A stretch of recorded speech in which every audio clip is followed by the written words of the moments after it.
depending upon where you are in the world, and welcome to the latest installment in the Black Hat webinar series, Get the Lowdown on Trends in Application Security, brought to you by Veracode, Black Hat, and Informa. I'm Steve Paul with Black Hat. I'm your moderator today. We have just a few announcements before we begin. This webinar is designed to be interactive between you and our presenters, and later in the program, we'll ask for your feedback. We strongly encourage participation and are happy to take your questions and comments. You can participate in our Q&A session by asking questions at any time. Just type them into the Ask a Question text box on the bottom of your console. We'll answer as many questions as time permits after our presentations. Slides will advance automatically throughout the event, and PDF copies of our presentations can be found in the resource box on the bottom of our console. At this time, we recommend you disable your pop-up blockers. And if you're experiencing any technical problems, please visit our webinar help guide by clicking on the help question mark icon on the bottom of our console. If slides are not advancing, please press the F5 key on your keyboard to refresh your browser. And now on to our presentation. Get the lowdown on trends in application security. Discussing today's presentation will first be Rick Turner, Senior Principal Analyst with Emerging Technologies with Omdia. And then we'll hear from our sponsor presenters, Johnny Wong, Senior Director of Pre-Sales, and Julian Totzek-Hallhuber, Senior Manager Solutions Architects, EMEA and APAC, both with Veracode. Now first, we're going to hear from Rick.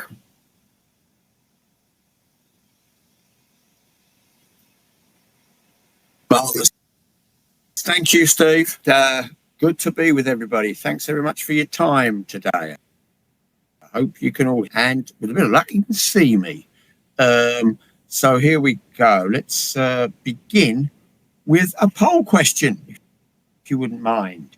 We'd like to know from you, how mature is your AppSec program? In other words, how mature is your application security program? You've got 4 choices: purely reactive, it goes for baseline, we've expanded it, it's an advanced program already. We think we're already well advanced. So please vote A, B, C, or D. And Steve, I'm right thinking we usually give folks about a minute, don't we, to vote for that? Right, a few moments. So we've got a number of responses. Just love to have a few more, and then we'll get started. Yeah, lovely. Yeah, that's great. I'm here. Johnny or Julian, do you guys have any idea which you think our audience will plump mainly for? Or which do you think is going to be of the 4? I'm going to, if I was a betting person, I would say baseline. Yeah, I think you're probably right. What about you, Julian?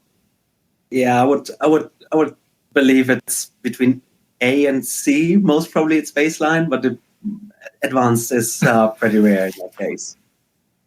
Pretty unusual, right? Yeah. Okay. Good.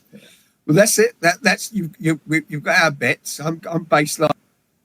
With Johnny as well, I think, Steve. So what do you think? Have we given them enough time, or are we going to wait another few minutes? I'm anxious to see what the results are. Me too, Robert. Me too. Okay. Shall I go ahead and advance it then? Yeah, that'd be great. Yeah? All right, here we go. There you go. Baseline.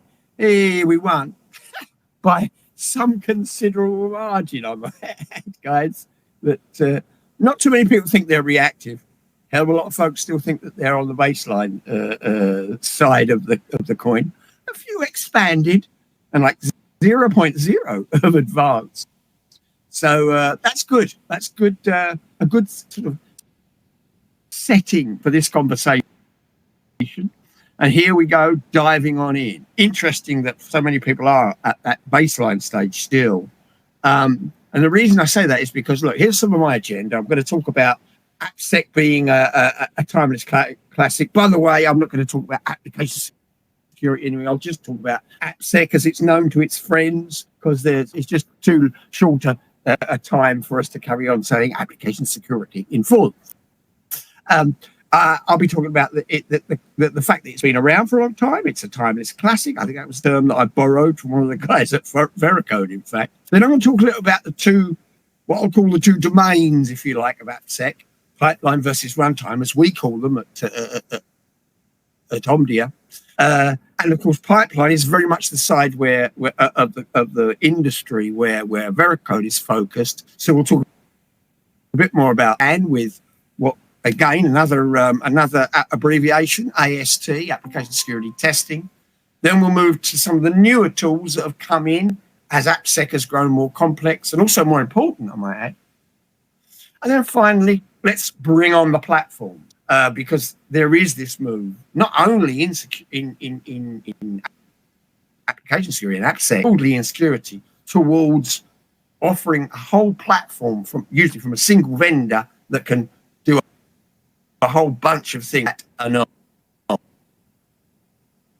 And at that point, the Veracode guys, although I'll be, of course, inviting their thoughts and comments throughout my presentation, but at that point, really, I'm going to throw over to them so that they can talk a little bit about what AI, and more particularly Gen AI, I guess, can bring to the party in the context of AppSec. So here we go. Let's dive straight on in. Right, the timeless classic scenario, a bit of the progress of mankind or even humankind. Now, when this original thought was suggested to me, I agree. Yes, it is a timeless classic in the sense that AppSec has been around for a very long time. I don't know if it's been around right from the beginning of the world of IT, but certainly as soon as we started to attach things to the internet, as soon as the internet popped up as a thing that we could use to communicate and also to gather data and generally to go on and take a look at stuff, the internet kind of raises the alarm of a lot of people, because it's almost as soon as people can connect to the internet, people start attacking them across the internet.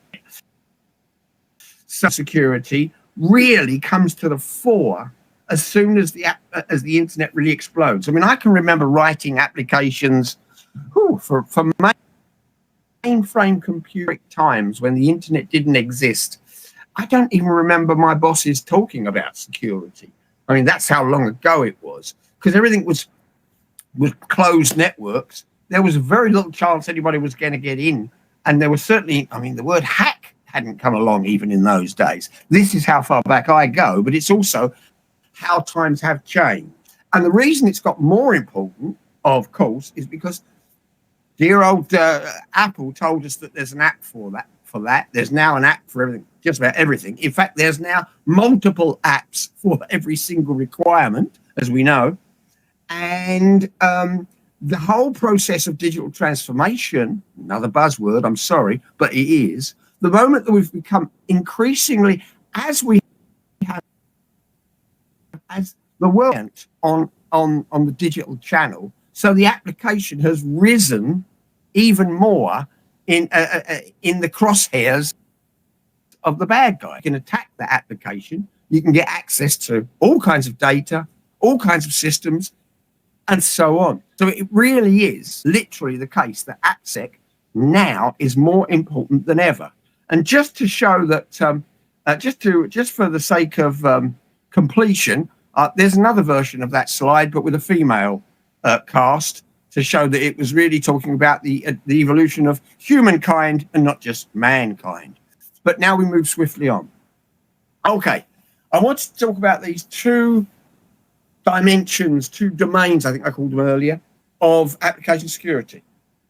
We call them pipeline and runtime. Quite straightforward, really. The runtime stuff, I'm going to do that one first. That's the stuff where you've already developed the app, you've put it into production, you've pushed into the production environment. It is now up and running. Whether your employees or your customers or whoever are interacting with it. And of course, it is now very much a target for attack. Security is the stuff aims to defend that app when it's out there in the wild, when it's in the actual production environment.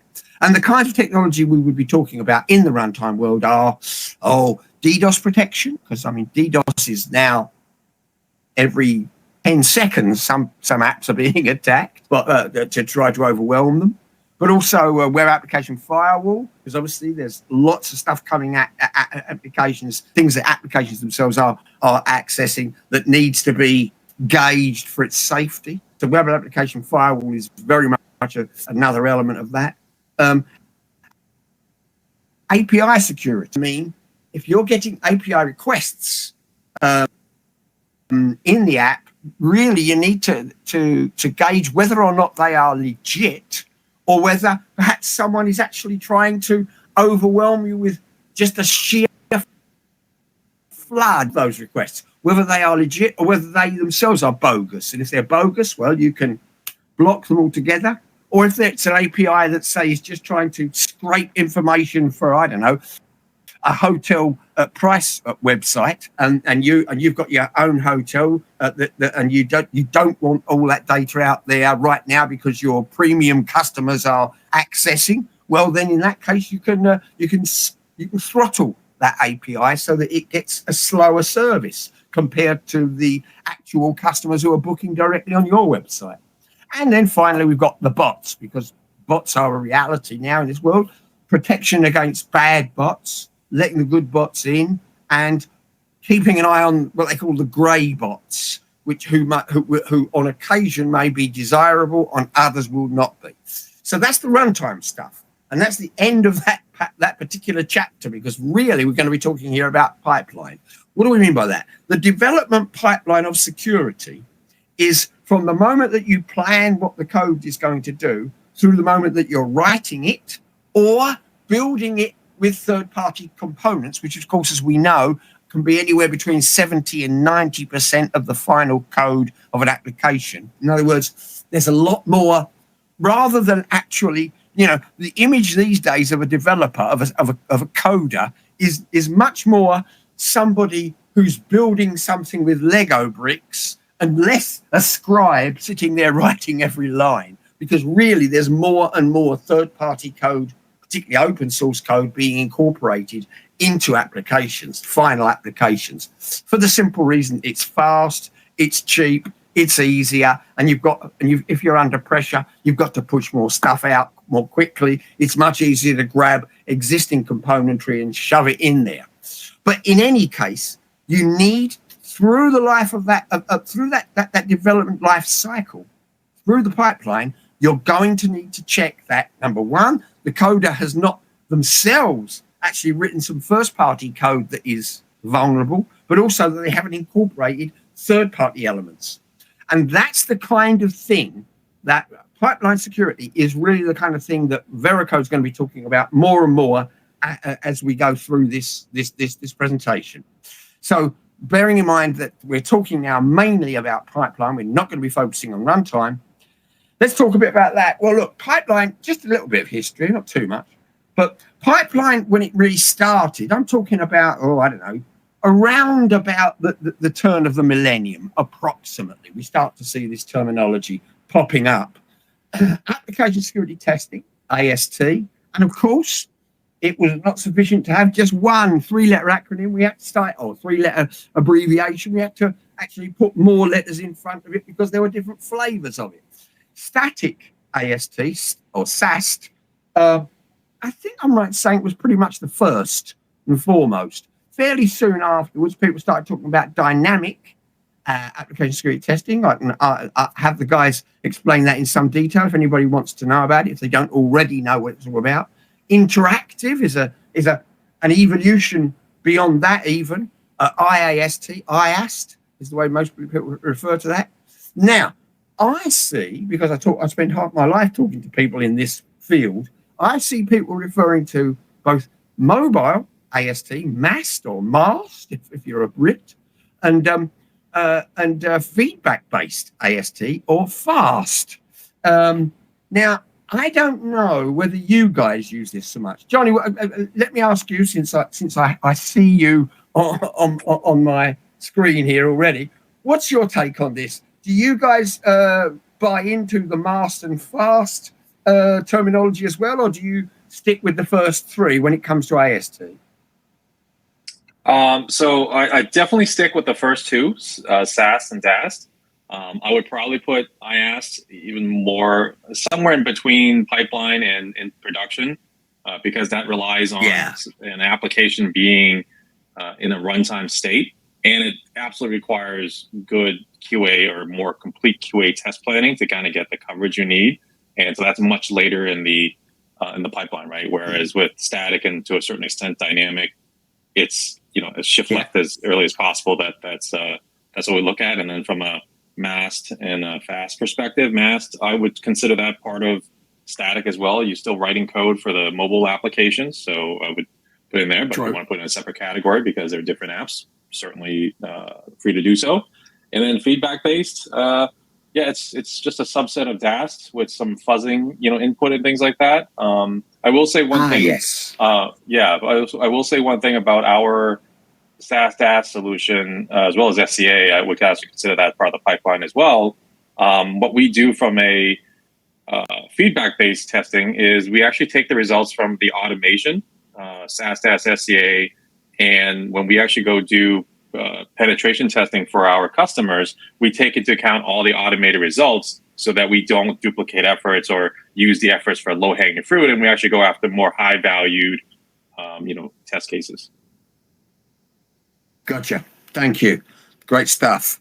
Right. Look, that brings me neatly on to this next bit, because what we had was, while AST was the first kind of iteration, if you like, of pipeline security, over the years, as things have got more complex, more complicated in the wonderful world of pipeline security, so more requirements have popped up. SCA, which you just heard Johnny talking about there, software composition analysis. What is it? Why did it become a requirement? Well, as I mentioned earlier, as more and more pre-existing components from the primarily open source libraries were freely available and out there on the web, out there in the big wide world, people were pulling these in.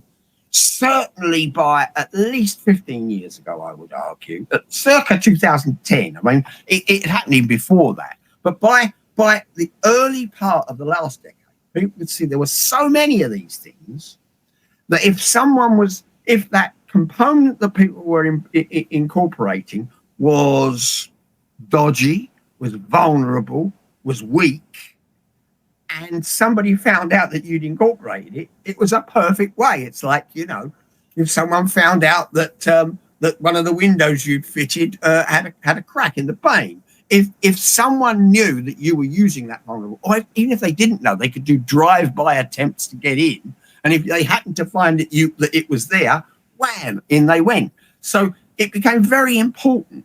So SCA refers in the first instance to these open source libraries that are now pretty much universal in the world of application development. It's just so darn easy to get them, and it saves such a lot of time, and people haven't got a lot of time in application development, so we're off to the races, loads of them. I mean, Red Hat, who are in the open source world, they would have you believe that 96% of every application is these days open source libraries. Maybe it's down to 70 or somewhere in the middle, 80, I don't know, but it's a hell of a lot. It's interesting that SCA, when I first started looking at it 7 or 8 years ago, that was the main term people used. What we now see, thanks primarily to the terrible consequences of the SolarWinds attack, if anybody remembers that one, where basically that was not even open source software, that was actual commercial licensed software published by a private, an independent software vendor, got into and poisoned in their GitHub repository, and then it was being quite simply distributed to all these monster companies. I mean, huge entities, massive multinational corporations, and major US federal agencies. we're all just deploying this stuff. Oh, here's an update. Oh, okay, so it's an update to that SolarWinds technology that we use for network monitoring. Bang, let's make sure we get the update in, and suddenly it was vulnerable. So ironically, SolarWinds became the distribution mechanism for the bad stuff without meaning to. So at that point, you started to see people talking beyond SCA, which tended to be refer only to open source, to actually SSCS, software supply chain security, because people went, oh no, it's not only the open source stuff, it's also the commercial stuff we've got to be careful about. So there you see the kind of problems that the expanding problem of the software supply chain. I'm talking about API security here. Here I'm referring to, on the pipeline side, this is, your developers will be writing first-party APIs. Of course, they will access third-party APIs once the app is out there. But at least the first-party APIs that they themselves are writing, that code needs to be checked as much as the application code they're writing, because it too can be full of vulnerabilities if you're not careful.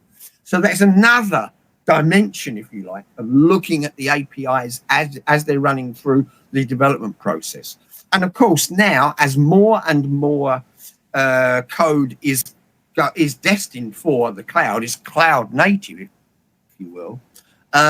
So the infrastructure as code capabilities of, Terraform from HashiCorp, but CloudFormation from AWS, those are the two biggies. There's some others out there, but IAC code is equally potentially viable, is equally a potential attack surface if you get it wrong, if you write it wrongly. Therefore, that too needs to be checked. And finally, I didn't have a nice acronym or an initialism for this, but secrets detection is equally vital, because you find developers these days, as they are in the process of developing an app, as they're working through, they walk away for a couple of days, they come back, whatever, they need access. They will often embed secrets from one reason or another into the code, which enable them to access it. And those secrets may end up staying in the code when they don't need to be in the code after it's gone into production. So you've got folks out there who are specializing in detecting and highlighting those secrets. So you start to see that it is a much broader and more complex world now. It's moved beyond the AST spectrum and out into all of these other capabilities. There may be others. I'll ask the guys in a minute, but to give you, it's no surprise that with all this growing complexity in the last 5 years, we've started to see bring on the platforms. All right, that's a bit of a facetious way of calling it, but it's no surprise that we've seen that platforms come in. And you may say, why on earth is Rick using a couple of octopuses, whatever the plural is, to demonstrate what a platform is? Well, we'll get to that. But first of all, the platform discussion as it relates to pipeline application security is all about the main term that is being used over the last year or two is application security posture management. I know it's a bit of a mouthful, and I apologize, but it shortens down nicely to ASPM. I remember asking the Veracode guys when we were in the prep for this, what was your take on ASPM? And one of them said, we liked ASPM so much that we went out and bought one. And we have an ASPM platform of our own now. So again, Johnny, Julian, whichever one of you want to, please dive in and tell me a little bit about your take on application security posture management.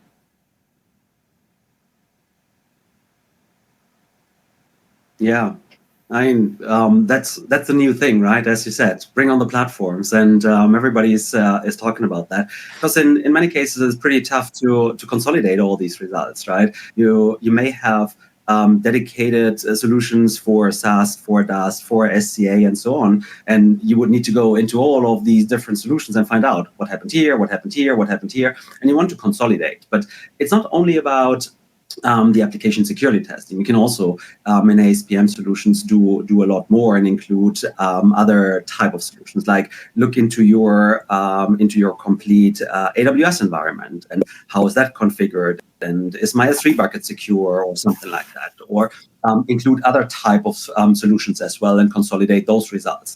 So what I find interesting with ASPMs is you get a risk score. Oh, great. What do I do with that, right? Not too much. Right? Well, we'll see that later on in our presentation as well. There are possibilities that you can use all that information to better prioritize the risk and also reduce it. Great stuff, sir. And this next slide, this slide here, should go some way to explain why I kind of tend to use the octopus, because if you think of the ASPM platform itself as the brain, then all of the I never know whether I should. I think it's more legs than tentacles. But anyway, all of the legs of the octopus are the individual sources of data, of telemetry, of information about the application coming from these different tools at the bottom here, which are fed up to the ASPM, where it carries out all of these functions: the ingest, dedupe, correlate, analyze, alert, recommend. You can read that for yourselves, but that general process of data handling in the ASPM brain, if you like, of the brain of the octopus, is what is going to enable I'll call it a pipeline-wide view of the issues. In other words, it's not just the SAST view, the SCA view, or the secrets view. And I've put other there, which is delightful because it points to exactly what Julian was talking about. You can also go and have a look at your AWS environment, at your S3 buckets, and so on and so forth. So there are sources of information that can be ingested by the octopus to further improve the view that you have and of the application and improve its security posture. So that's where we're at with the platforms. And as I said, these guys all have, these guys at Verico do indeed have an ASPM platform that they offer, which they'll be talking about more. And that just about completes my part, but don't go away. That says thank you there. The webinar does continue. I'm going to just push it forward one more. Yes. Over to you. Johnny, do you want to start, or Julian? I don't mind. Sure. I'll start, and then I'll turn over to Julian, and we kind of go back and forth. But yeah, I mean, I think when Rick and you brought to talk about platforms, I think a major part of what Verico does is provide a great platform of all the various AST tools that you've talked about, and we've expanded it by including ASPM in there as well. And I actually especially love the other part, because ASPM is still very much evolving, and we can kind of get to that in a couple of minutes, but we're just going to make the platform, that much more valuable in terms of what we do for our customers. And what we do for our customers isn't just all around the technologies, right? As you kind of listed all the different AST tools and the different things that have matured or showed up, outside of like the timeless classic of static and dynamic. Now we have SCA, infrastructure as code, and secrets, and things like that. And even Julian brought up, what about just the environment that you deploy your applications into, right? The containers, the cloud providers, and who knows what else could new technology, be there, like potentially artificial intelligence, right?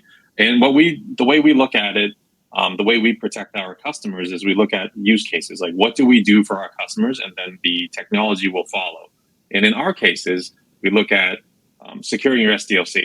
Right, you talked about the pipeline. That's what we want to do. Shift left as far as possible.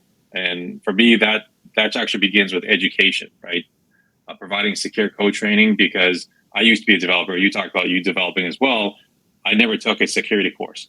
That was not part of my computer science degree. That was not part of it. That wasn't even offered as an elective. And I am very sure, and I'm not shaming anybody, but from my past employers, that was not part of the onboarding handbook of like, these are things that you should do from a coding perspective. It's just go write code, write it as fast as possible, and let's push out the product, right? So we want to secure, right? Secure the entire SDLC. Any point will meet you where you're at. The second part to that is protecting your software supply chain. You talked about it, 70% to 90%. We've actually had some customers where when we scan their applications, we know that the apps are sometimes 99% open source libraries. And if I were to think about like my risk surface, 99% is pretty big, and that kind of takes its own category, protecting the software supply chain. What is in your in the materials of your application? Because it doesn't matter if you say, well, technically it's somebody else's third-party library, but you chose to bring that into your application and you're marketing it and you're selling it to your customers as your own. So you are responsible for the risk that comes with it. And then ultimately remediating risk. I know it seems like, well, you talked about SDLC, you talked about supply chain. Isn't that just remediating risk? So two things about that. Number one, we're looking beyond just the application risk itself, like the software part. We're also looking at it from the perspective of like, how do you deploy your application? So all application adjacent technologies, like the containers that you put your application in, the cloud provider that you put those containers into, right? So we want to be able to but we want to be able to quantify that risk and then also help you remediate it, because that gets us to our second point, which is scanning is a means to an end. And if all you're doing is scanning and spending your R&D dollars on making it just go faster, you're not really securing anything. You're just making the results known just a little bit faster, and that doesn't really move the needle. So what we really focused on is helping our customers fix the flaws that they do find in security vulnerabilities. And that said, with the platform, we do have a very complete platform in terms of all the different scanning capabilities. We have a lot of we talked about adding the application security posture management solution in there, so that we're not only able to look at application risk itself, but then being able to look at application adjacent technologies, so that as you're deploying your application, we're able to provide all the information around it, which then allows us to have like a central place for analytics and benchmarking. I think that's actually one of the really coolest features about our platform is not only can we tell you how you're doing, right, in terms of scanning, the results, the frequency, and other metrics and things like that, but you can actually actively yourself as a user go in and benchmark yourself against like companies. So if you're in the automotive industry, financial industry, like whichever industry you're in, you can say, how am I doing against my peers of a similar size program and whatnot? You can kind of slice and dice the data anyways. So you can kind of, tell. And I always give this example where when I picked up running, I was able to do a 5K around like 33 to 35 minutes. And for me, it was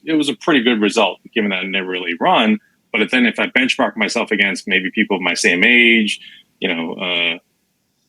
say weight or whatever, and it's definitely not in the top 10, right? 10% percentile and whatnot. So that gives me like, okay, it's good. I've improved and there's been incremental success, but I know there's much more to do. And that's the same thing for application risk management. It's like, I've done a good job. I've added more scanning capabilities, provided education, and I can see all of that and I can show progress, but yet there's more to do because I know there's other competitors out there who are doing more than what I'm doing today. So that kind of inspires me to kind of go about doing more things.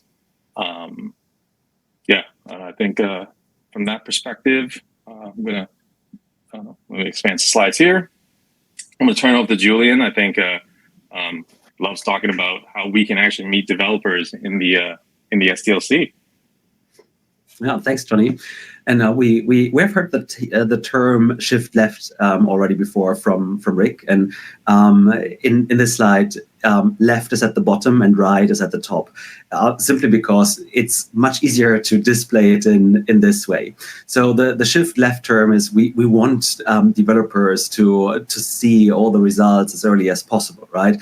Because when you start integrating the results as a gate in a late stage of your code, developers will get annoyed because they will always hit the gate and they can never deploy on time, and they need to revert back and rewrite the code because they only find out there is something identified in a very late stage of my code. So shift left is a pretty important thing we need to think about to keep our developers happy. However, we saw in the very beginning the runtime part, and shift right is similarly important, because when we think about the differences between static analysis and dynamic analysis, for example, they will find different things, right? So with static, you see the code and you may see something is going back into your backend, into the log file, for example. So you can identify log file injections. With dynamic application security testing, which is in a much later stage of your application, because you need a live running application for that, you may find things that are leftover credentials or wrongly implemented certificates or something with weak algorithms or something like that. So they will find different things, but they are both similarly important to secure your applications in early stages, but also in later stages of your applications, right? So shift left and shift right, personally for me, is pretty important. The container infrastructure as code security, that's all over the place, actually, because you start in the very early stages of your application to build your containers where the application should go. You start building your infrastructure as code in very early stages in your developer's IDE and so on to make sure that the infrastructure is correctly created and set up later on. But over the time that evolves, right? And in the end, you have a fully built out container and the complete infrastructure as code file that builds the infrastructure exactly the way you need it. Over time, there could be misconfigurations coming on. In your early stages, when you build your infrastructure as code, you didn't think about encrypting your S3 bucket, right? But in the later stage, yeah, that's pretty important, because that's a public facing application and your S3 bucket should be encrypted for sure, right? So again, shift left, shift right for me is pretty important. I would call it shift everywhere, essentially, right? Because you need to do it everywhere in your SDLC. The SCA part, what Rick mentioned before, nobody thought about. We have that big amount of third-party libraries in our applications like 15, 20 years ago. But if I just think about Node.js, for example, developers can choose between more than a million individual node modules to do some stuff for me in my application. And we are all lazy as a developer, right? We just want to grab that library and do the job for me. I would do the same.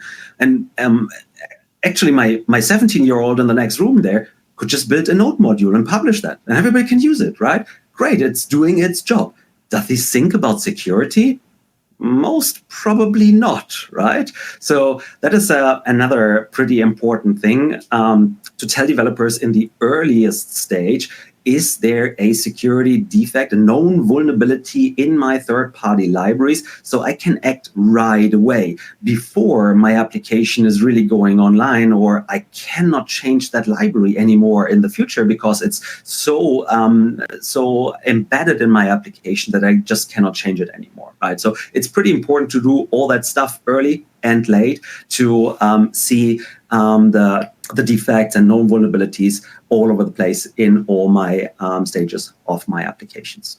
And of course, we don't do that manually anymore, right? When I started 9 years ago with Veracode, if someone told me, oh, I have a Jenkins server and I need to automate that, and I was like, oh, wow, such a mature customer. They know exactly what they do, right?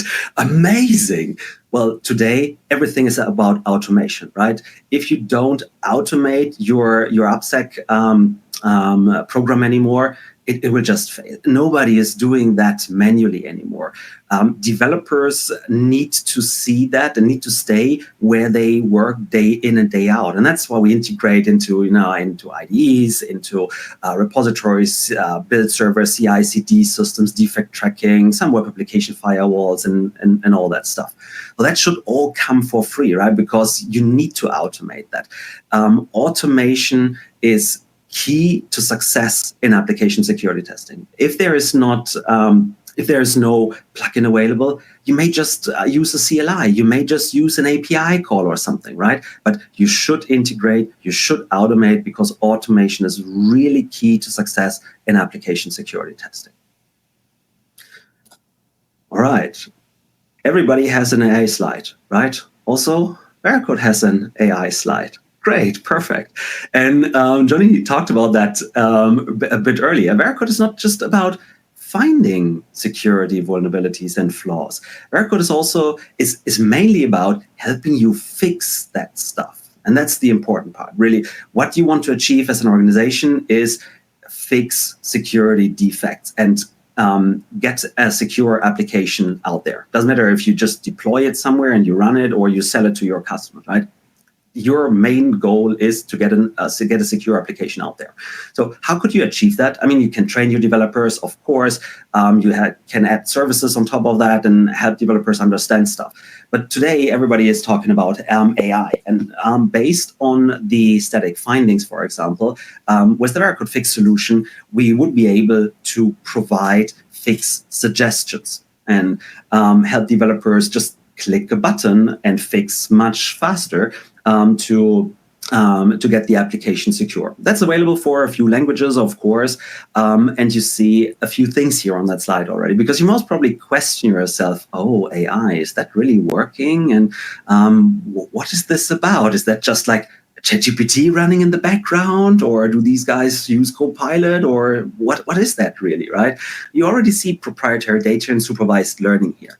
Because when we started our journey with AI or LLMs, it's really a long time ago already, way before ChatGPT got this big hype, like almost 2 years ago. We were really thinking about how can we provide a solution to our customers that is similarly secure compared to how we secure our customer data, right? We're a security company, right? We want to deliver a secure solution to our customers. But when you think about AIs today, they are mainly trained on open source, which is not always bad or only bad. But when you think about fixing security flaws in applications, you may learn from an open source how that was fixed. But you don't look at the rest of the code, and you may introduce another security defect with learning how to fix another one, right? So it's not always the very best to do that. It's self or semi-supervised, and they are usually prone to model poisoning or prompt injection.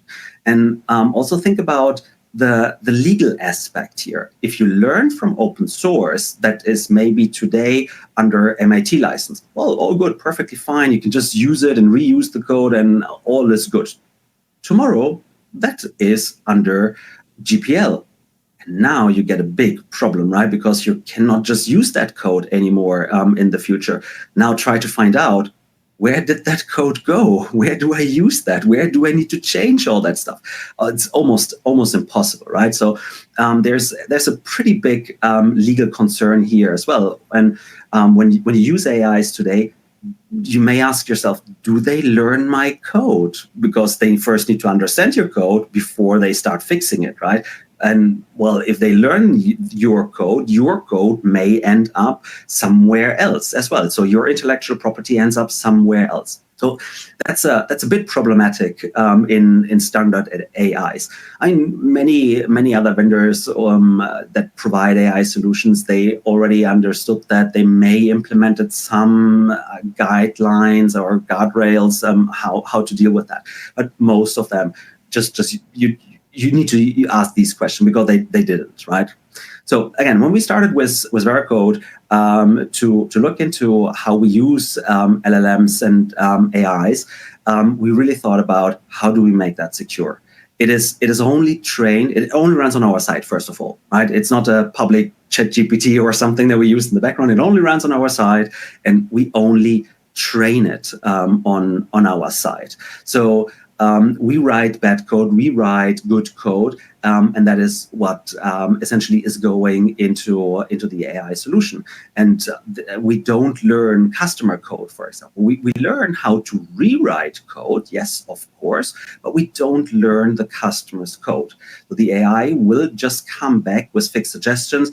That is your intellectual property afterwards. So there's no possibility for model poisoning or prompt injections and all that stuff that we see with standard AIs. There's no legal or license concern, right? Because whatever it generates, it's your intellectual property afterwards.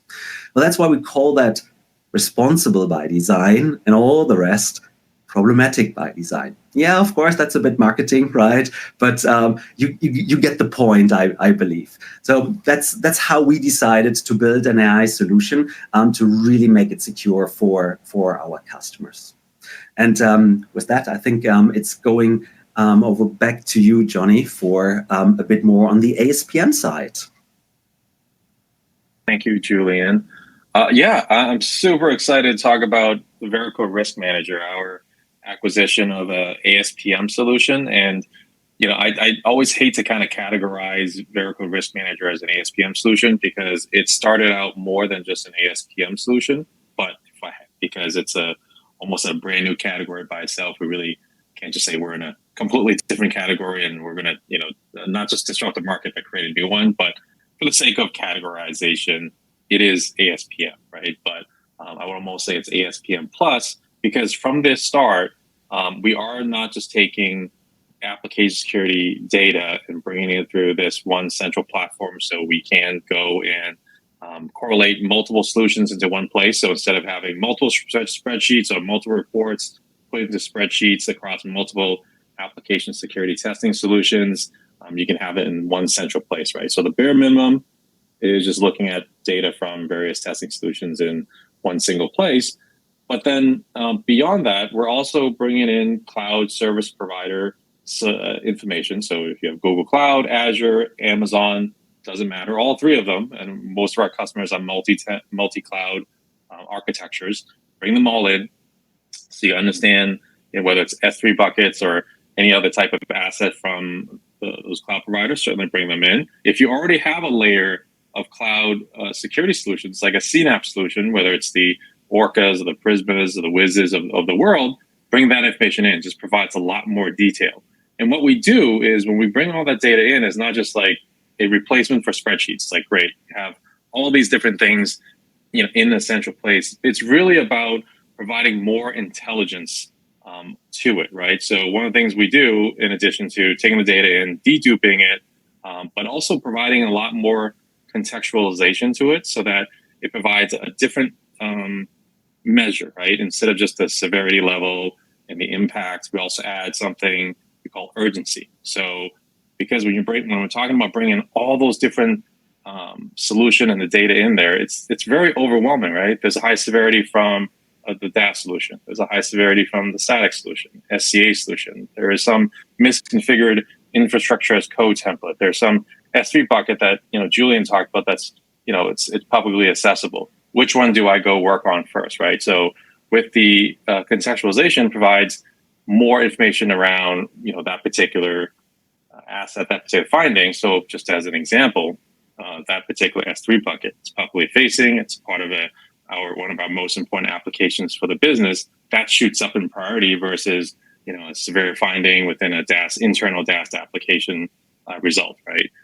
So by doing that, you boil it down, and we always love to use the visual of like a funnel and be able to give our users essentially the 5 best next actions. Like what can you do in these five different tasks that will reduce the most amount of risk across your entire organization? And the screen that you're looking at right now, all the things that we do from the engine perspective, all the different integrations, and just as a quick, I'm not going to show you another integration slides. We already covered that with Julian.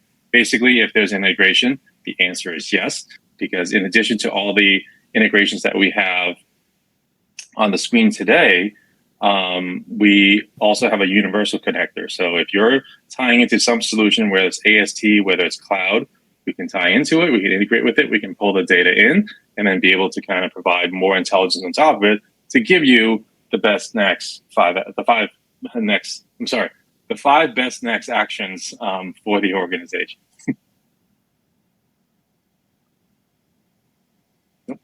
And from there, I think we're about time. We can open up for questions from the audience. Okay, gentlemen, excellent presentations. Thank you very much.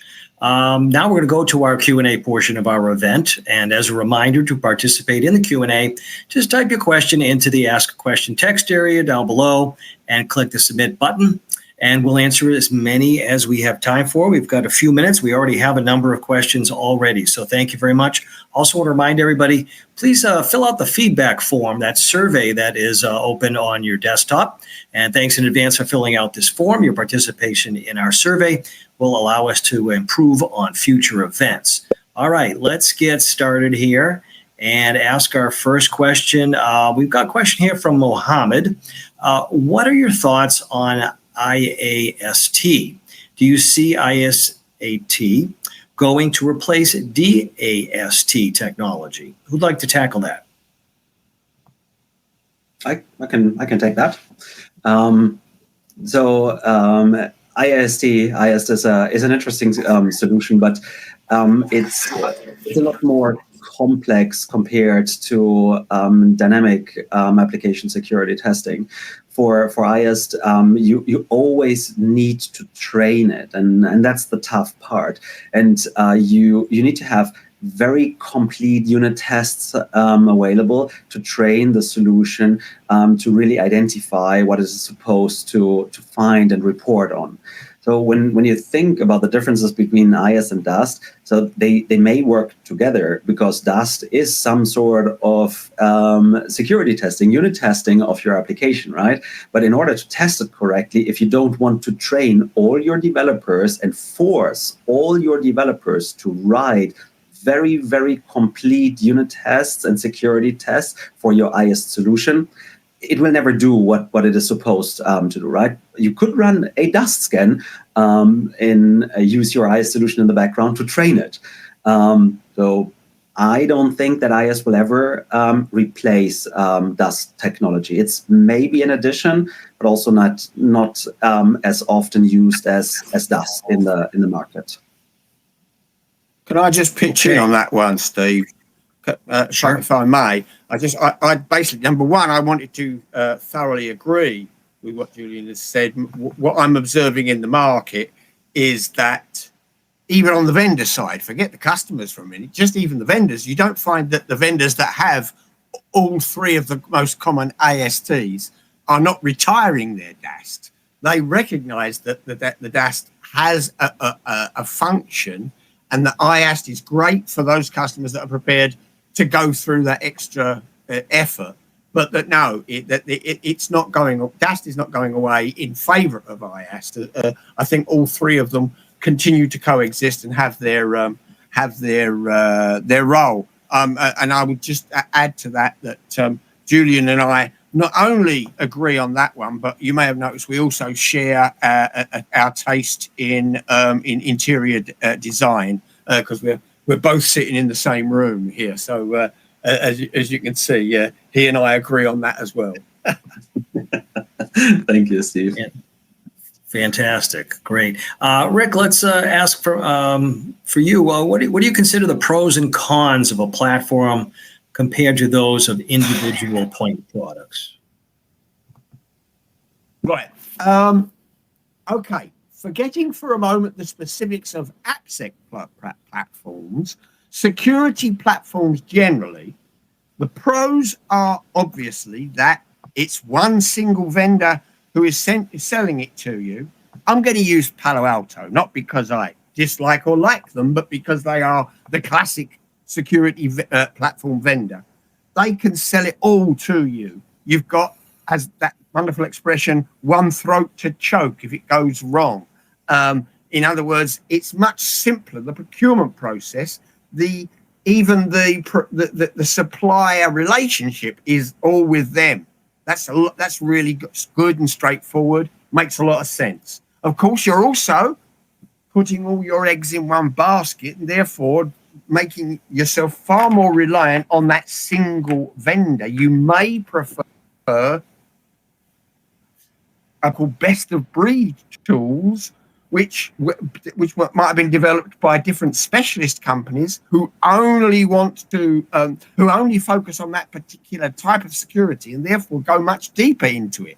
Now you can quiz the Palo Altos or the other big guys with their general security platforms, the infrastructure security platforms, as to the actual level of sophistication of their individual tools vis-a-vis the best of breed vendors, but you see the operational pros and cons there of going with everybody, everything from one guy versus specialist tools from a bunch of guys. There, it's more work to manage all those suppliers, and then there's also the integration, because the other thing that the platforms offer is the integration of the data from all of those different tools, so that you get a common comprehensive view of the you've got multiple individual tools. There's the risk that you may just not be able to integrate them well and incorporate all of the different things that they are telling you into a common view of what's going on. It may even be as simple a problem as that the formats in which they put out their alerts are different. You know, in the same way as the bank, my bank knows me as R Turner for one account, but Turner Rick for another, RG Turner for another. So, I mean, it's all the same person, and it could easily be that in the same way, those same things, those same alerts may look completely different and may fool you if you don't have the ability to deduplicate and understand that they truly are one alert. In the AppSec world, what you should always do is make sure, if you are buying an ASPM platform, always quiz the vendor to make sure that they can ingest third-party tools data, which I think I heard Johnny say that they already can do that. In other words, you may not have the entire range of tools at that bottom of the octopus chart I was showing you, all feeding one brain at the top end. You may have some, I don't know, your SaaS may be from a third party, or your SCA may be from somebody else. That all needs to be able to be ingested. So it's the simplicity of a platform, but you do need, with that single common platform, to be able to address even if the data is coming from third-party tools. Sorry for such a long answer there, Steve, but wanted to get that one out there. Okay, well, nicely done. Thank you. I've got a question for Julian here. So why do we need pen testing if we already have multiple automated tools, SAST, DAST, in the pipeline? Yeah, that's a pretty good one, and I get that question all the time when I talk to customers, and they like when we incorporate Veracode into our pipeline, we can just drop manual penetration testing, right? No, you cannot, because automated tests they will find a specific type of flaws and vulnerabilities. They will do a pretty good job, but there's no 100% security anyway for any security solution. We all agree on that, I believe. So when we think about manual penetration testing, there's one type of flaw, vulnerability, however you will call that, that only can be identified by humans. And that is business logic flaws in your application that will never be able to be identified with automated tools. Well, maybe in the future with even more advanced AI tools, right? But right now, they can only be identified by humans, logic thinking humans looking at the content of a specific web page or API and the content of it and the outcome of that when you run a request or something. So you should always do manual penetration testing on top of your automated testing, because there is still the possibility that there is a business logic flaw on your application that cannot be identified with an automated tool today. Okay, thank you. It looks like, unfortunately, we're going to have to wrap it up. Come to the top of the hour. I want to thank everybody for attending. I want to remind you all to please fill out the feedback survey that is on your desktop. And thanks again for attending. Steve, sorry, mate. Can I just quickly ask, are there any resources that the folks can download from this? In other words, can they get their hands on our decks here? I believe a copy of the presentations are available on PDF in the console, yes. Perfect. And I think there may be some other resources as well. Cheers, mate. Good stuff. Thank you.